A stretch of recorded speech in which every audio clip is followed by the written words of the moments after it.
सबके परमेश्वर तात उन दिनों पार्वती देवी बड़ी भारी तपस्या कर रही थी। उस तपस्या से रुद्रदेव भी बड़े विस्मय में पड़ गए। भक्ताधीन होने के कारण ही वह समाधि से विचलित हो गए और किसी कारण से नहीं। तदनंतर सृष्टिकर्ता हर ने वशिष्ठ आदि सप्त ऋषियों का स्मरण किया। उनके स्मरण करते ही वह सातों ऋषि शीघ्र ही वहां आ पहुँचे। उनके मुख पर प्रसन्नता छा रही थी तथा वह सब के सब अपने सौभाग्य की अधिक सराहना करते थे। उन्हें आया देख भगवान शिव के नेत्र प्रसन्नता से प्रफुल्ल कमल के समान खिल उठे और वे हंसते हुए बोले, तात सप्त ऋषियों, तुम सब लोग मेरे हितकारी तथा संपूर्ण वस्तुओं के ज्ञान में निपुण हो। अंत शीघ्र मेरी बात सुनो। गिरिजा कुमारी देवेश्वरी पार्वती इस समय सुरक्षित सुस्थिरचित हो गौरी शिखर नामक पर्वत पर तपस्या कर रही है। मुझे पति रूप में प्राप्त करना ही उनकी तपस्या का उद्देश्य है। दिग्गजों, इस समय केवल सखियां उनकी सेवा में हैं। मेरे सिवा दूसरी समस्त कामनाओं का परित्याग करके वह एक उत्तम निश्चय पर पहुंच चुकी हैं। मुनिवरों, तुम लोग मेरी आज्ञा से वहां जाओ और प्रेम पूर्वक हृदय से उनकी दृष्टा की परीक्षा करो। वहां तुम्हें सर्वदा छल युक्त बातें कहनी चाहिए। उत्तम वृत्तधारी महर्षियों, मेरी आज्ञा से ऐसा करना है, इसीलिए तुम्हें शयन नहीं करना चाहिए। भगवान शंकर की ये आज्ञा पाकर वह सातों ऋषि तुरंत ही उस स्थान पर जा पहुँचे। वहाँ दीप्तिमती जगमाता पार्वती विराजमान थी। सप्त ऋषियों ने वहाँ शिवा को तपस्या की मूर्तिमती दूसरी सिद्धियों के समान देखा। उनका तेज महान था। वह अपने उत्तम तेज से प्रकाशित हो रही थी। उन उत्तम वृत्तधारी सप्त ऋषियों ने उन्हें मन ही मन प्रणाम किया और उनके द्वारा विशेषता पूजित हो वह मस्तक झुकाए इस प्रकार बोले। ऋषियों ने कहा, देवी गिरिजा नंदिनी, हमारी यह बात सुनो। हम जानना चाहते हैं कि तुम किस लिए तपस्या करती हो तथा इसके द्वारा किस देवता को और किस फल को पाना चाहती हो। उन दिग्गजों के इस प्रकार पूछने पर गिरिजा कुमारी देवी शिवा ने उनके सामने अत्यंत गोपनीय होने पर भी सच्ची बात बताई। पार्वती बोली, मुनिवरों, आप लोग प्रसन्नतापूर्वक हृदय से मेरी बात सुने। मैं अपनी बुद्धि से जिनका चिंतन किया है, अपना वह विचार मैं आपके सामने रखती हूँ। आप लोग मेरी असंभव बातें सुनकर मेरी उपहास करेंगे, इसीलिए उन्हें कहने में संकोच नहीं होता है। यद्यपि कहती हूँ, क्या करूँ मेरा यह मन अत्यंत दृढ़तापूर्वक एक उत्कृष्ट कर्म के अनुष्ठान में लगा है और ऐसा करने के लिए विवश हो गया है। यह पानी के ऊपर बहुत बड़ी और ऊंची दीवार खड़ी करना चाहता है। देव ऋषि का उपदेश पाकर मैं भगवान रुद्र मेरे पति हो इस मनोकामना रथ को मन में लिए अत्यंत कठोर तप कर रही हूँ। मेरा मन रूपी पक्षी बन पाक के ही हठ पूर्वक आकाश में उड़ रहा है। मेरे स्वामी करुणा निधान भगवान शंकर ही उनके इस आकाश की पूर्ति कर सकते हैं। पार्वती का यह वचन सुनकर वह मुनि हंस पड़े और गिरिजा का सम्मान करते हुए प्रसन्नतापूर्वक छल युक्त के मिथ्या वचन बोले। ऋषियों ने कहा, गिरिजा नंदिनी, देव ऋषि नारद व्यर्थ ही अपने को पंडित मानते हैं। उनके मन में क्रूरता भरी है।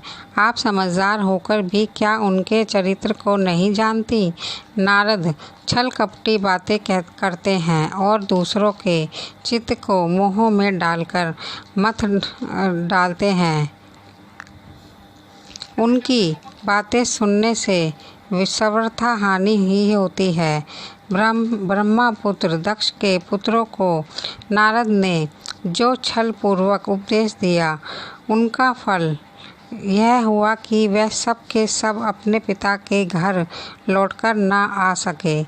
यही हाल उन्होंने दक्ष के दूसरे पुत्रों का भी किया। वह भी उनके चक्कर में आकर भिखारी बन गए। विद्या भर चित्त के केतु को उन्होंने ऐसा उपदेश दिया कि उसका घर ही उजड़ गया। प्रहलाद को अपना चेला बनाकर उन्होंने हिरण्यकश्यप से बड़े बड़े दुख दिलवाए। ये सदा दूसरों की बुद्धि में भेद पैदा किया करते हैं। नारद मुनि कानों को पसंद आने वाली अपनी विद्या जिसको सुना देते हैं, वही अपना घर छोड़कर तत्काल भीख मांगने लगता है। उनका मन मलिन है, केवल शरीर ही सदा उज्जवल दिखाई देता है। हम उन्हें विशेष रूप से जानते हैं क्योंकि उनके साथ रहते हैं। उनका उपदेश पाकर बड़े बड़े विद्वानों द्वारा सम्मानित होने वाली तुम भी व्यर्थ ही भुलावे में आ गई हो और मूर्ख बनाकर दुष्कर तपस्या करने लगी। बाले, तुम जिनके लिए यह भारी तपस्या करती हो, वह रुद्र सदा उदासीन, निर्विकार और काम के शत्रु हैं। इसमें संशय नहीं है। वह अमंगलिक वस्तुओं से युक्त शरीर धारण करते हैं। लज्जा को तिला जली दे चुके हैं। उनका ना ही घर है ना द्वार। वह किस कुल में उत्पन्न हुए हैं, इसका भी किसी को कुछ पता नहीं है। कुलसित वेश धारण किए भूतों तथा प्रेत आदि के साथ रहते हैं और नंग धड़ंग हो शूल धारण किए घूमते हैं। धूर्त नारद ने अपनी माया से तुम्हारे सारे विज्ञान को नष्ट कर दिया। युक्ति से तुम्हें मोह लिया है और तुमसे तपस्या करवाया। देवश्री गिरिजाराज नंदिनी, तुम ही विचार करो कि ऐसे वर को पाकर तुम्हें क्या सुख मिलेगा। पहले रुद्र ने बुद्धि से खूब सोच विचार करके साध्वी सती से विवाह किया, परंतु वे ऐसे मूढ़ हैं कि कुछ दिन भी उनके साथ निभा ना सके। उस बेचारी को वैसे ही दोष देकर उन्होंने त्याग दिया और स्वयं स्वतंत्र हो अपने निष्कल और शोक रहित रूप का ध्यान करते हुए उसी में सुखपूर्वक रम गए। देवी, जो सदा अकेले रहने वाले शांत संग रहित और आदित्य हैं, उनके साथ किस स्त्री का निर्वाह कैसे होगा? आज कुछ नहीं बिगड़ा है। तुम हमारी आज्ञा मानकर घर लौट चलो और इस दुर्बुद्धि को त्याग दो। महाभागे, इससे तुम्हारा भला होगा। तुम्हारे योग्य वर है भगवान विष्णु, जो समस्त सद्गुणों से युक्त हैं। वह वैकुंठ में रहते हैं, लक्ष्मी के स्वामी हैं और नाना प्रकार की क्रीड़ाएं करने में कुशल हैं। उनके साथ हम तुम्हारा विवाह करा देंगे और वह विवाह तुम्हारे लिए समस्त सुखों को देने वाला होगा। पार्वती, तुम्हारा जो रुद्र के साथ विवाह करने का हठ है, ऐसे हठ को छोड़ दो और सुखी हो जाओ। ब्रह्मा जी कहते हैं, नारद, उनकी ऐसी बात सुनकर जगदम्बिका पार्वती हंस पड़ी और पुनः उन ज्ञान विशाल शारद मुनियों से बोली। पार्वती ने कहा, मुनीश्वरों, आपने अपनी समझ से ठीक ही कहा है, परंतु द्विजो, मेरा हठ भी छूटने वाला नहीं है। मेरा शरीर पर्वत से उत्पन्न होने के कारण मुझ में स्वाभाविक कठोरता विद्यमान है। अपनी बुद्धि से ऐसा विचार कर आप लोग मुझे तपस्या से रोकने का कष्ट ना करें। देवीश का उपदेश वाक्य मेरे लिए परम हितकार है, इसीलिए मैं उसे कभी नहीं छोड़ूंगी। देववेता भी यह मानते हैं कि गुरुजनों का वचन हितकारक होता है, गुरुओं का वचन सत्य होता है। ऐसा जिनका दृढ़ विचार है, उन्हें यही इस लोक और परलोक में परम सुख की प्राप्ति होती है और दुख कभी नहीं होता। गुरुओं का वचन सत्य होता है। यह विचार जिनके हृदय में नहीं है, उन्हें यह लोक और परलोक में भी दुख ही प्राप्त होता है, सुख कभी नहीं मिलता। अंत देखो, गुरुओं के वचन का कभी किसी तरह भी त्याग नहीं करना चाहिए। मेरा घर बसे या उजड़ जाए, मुझे तो यह हठ ही सदा सुख देने वाला है। मुनिवरों, आपने जो बातें कही हैं, मैं उनका आपके कहे हुए तात्पर्य से भिन्न अन्य अर्थ समझती हूँ और उनका यहाँ सपोपक्षे प्रस्तुति करती हूँ। आपने यह ठीक कहा कि भगवान विष्णु सद्गुणों के धाम तथा लीला विहारी हैं। साथ ही आपने सदा शिव को निर्गुण कहा है। इसमें जो कारक है वह बताया जाता है। भगवान शिव साक्षात पर ब्रह्मा है, अंत एवं निर्विकार हैं। यह केवल भक्तों के लिए शरीर धारण करते हैं, फिर भी लौकिकी प्रस्तुतता को दिखाना नहीं चाहते। अंत परम महाशोक की जो प्रिय गति है, उसी को वे धारण करते हैं, क्योंकि वे भगवान शंभु परमानंद हैं। इसीलिए अवभूत रूप से रहते हैं।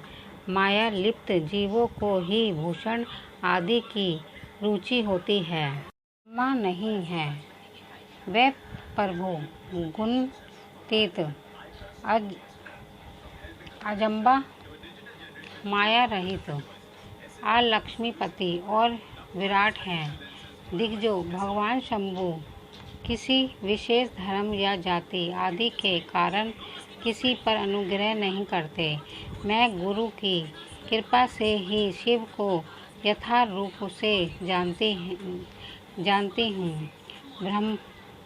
ब्रह्मा ऋषियों आदि शिव मेरे साथ विवाह नहीं करेंगे तो मैं सदा कुमारी ही रह जाऊंगी, परंतु दूसरे के साथ विवाह नहीं करूंगी।